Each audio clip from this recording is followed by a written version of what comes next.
پھر ایک اور واقعہ ہے، یہ نبی پاک صلی اللہ علیہ وسلم کے دور کا تھا۔ اس ٹائم غلاموں کا دور ہوتا تھا، تو غلام خریدے اور بیچے جاتے تھے، جیسے اب کوموڈیٹیز ہوتی ہیں کہ ہم کوئی چیز خرید لیتے ہیں یا کوئی چیز بیچ دیتے ہیں، جیسے جانور ہم خریدتے ہیں یا پھر آگے بیچ دیتے ہیں۔ تو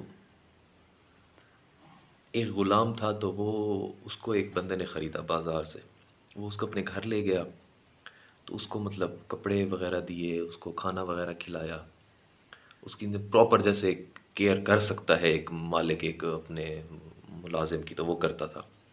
تو اس غلام کا نا ایک دن اس کو دوست ملنے آیا، تو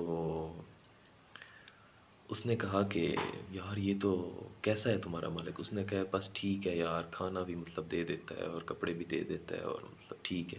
اس نے کہا یار ظالم نہیں ہے میرا مالک، جو ہے وہ تو بہت اچھا ہے، وہ تو مطلب مجھے کھانا بھی بڑا اچھا دیتا ہے اور گالیاں بھی نہیں دیتا، مارتا پیٹتا بھی نہیں ہے، برا بھلا بھی نہیں کہتا۔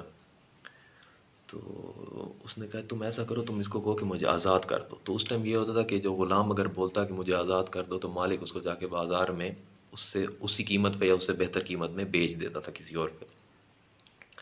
تو اس کے دوست نے اس کو مطلب ورغلایا، بتایا کہ یہ برا ہے، تمہاری جو چیز ہے تمہارے پاس وہ ٹھیک نہیں ہے، تمہارا مالک برا ہے، اس سے بھی اچھے لوگ ہوتے ہیں اس دنیا میں۔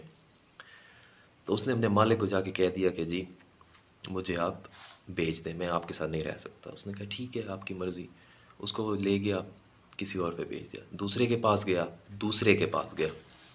جب دوسرے کے پاس پہنچا، تو وہ تو پچھلے سے مطلب پچھلا تو ظالم نہیں تھا، مطلب سو تھا، یہ اس کو مارتا بھی تھا، دوسرا مالک پیٹتا بھی تھا، اس کو گالیاں بھی دیتا تھا، اس کے ساتھ بدفعلی بھی کرتا تھا۔ تو پھر اس کا وہ دوست آیا، اس نے کہا کہ یار کیسا ہے تمہارا مالک؟ اس نے کہا یار میں تو برباد ہو گیا ہوں، مطلب پہلے کو میں نے ناشکری کی ہے، تو میں دوسرے کے پاس ہوں، اللہ نے مجھے اس سے برا دیا ہے۔ تو اس نے کہا تم اس کو بول دو، کوئی مسئلہ نہیں ہے، تیسرا ملے گا تو وہ اور اچھا ہوگا۔ اس نے سوچا، اس نے کہا ٹھیک ہے شاید یہ صحیح کہہ رہا ہے۔ اس نے مالک کو کہا مجھے بیچ دو، اس نے آگے بیچ دیا، تیسرے کے پاس گیا، وہ تو اس کو زنجیروں سے باندھ کے رکھتا تھا، اس کو کھانا بھی نہیں دیتا تھا، اس کو مارتا پیٹتا تھا۔ تو پھر اس کا وہ دوست اس کے پاس آیا، تو اس نے کہا سناؤ کیسے ہو؟ اس نے کہا میں تو برباد ہو گیا ہوں، میں تو ذلیل ہو گیا ہوں، مجھے تو یہ دیکھو باندھا ہوا ہے انہوں نے، مجھے کھانا بھی نہیں دیتے، سب کچھ نہیں کرتے۔ تو اس نے پھر ایز یوزول وہی کہا کہ اس کو کہو مجھے آگے بھیج دیا، آگے والا اچھا ہوگا۔ تو اس نے کہا کہ آپ اپنے مالک، تیسرے مالک کو کہا کہ مجھے اپنے پہلے مالک کے پاس لے جائیں، وہ آپ کو، میں آپ کو پیسے دلا دوں گا۔ تو وہ اپنے پہلے مالک کے پاس واپس گیا، تو جب پہنچا تو مالک مسکرانے لگے، اس نے کہا واپس آ گئے ہو؟ تو اس نے کہا کہ میں نے آپ کی ناقدری کی، میں نے ناشکری کی، تو مجھے بچا لیں۔ تو اس نے جسم پہ اس کے سارے زخم تھے، اس کے سارے کپڑے پھٹے ہوئے تھے، بھوکا تھا کئی دنوں سے۔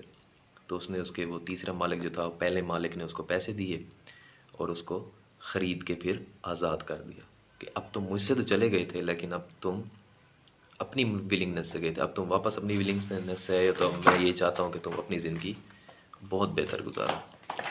تو ہم بھی ایسے ہی ہیں کہ شاید ایک اچھے کی اس میں تلاش میں اس سے بھی برے میں چلے جاتے ہیں، پھر جب وہ ملتا ہے تو پھر پچھلے کی قدر ہو جاتی ہے، پھر جب وہ اس میں دیکھتے ہیں تو پھر تیسرے کے پاس جاتے ہیں، پھر اس کی قدر ہو جاتی ہے۔ تو مور پروبیبلی یہی بیسٹ الٹرنیٹو ہے کہ آپ جہاں ہیں اسی میں آپ خوش رہیں تو بہت بہتر ہوتا ہے معاملہ۔ السلام علیکم۔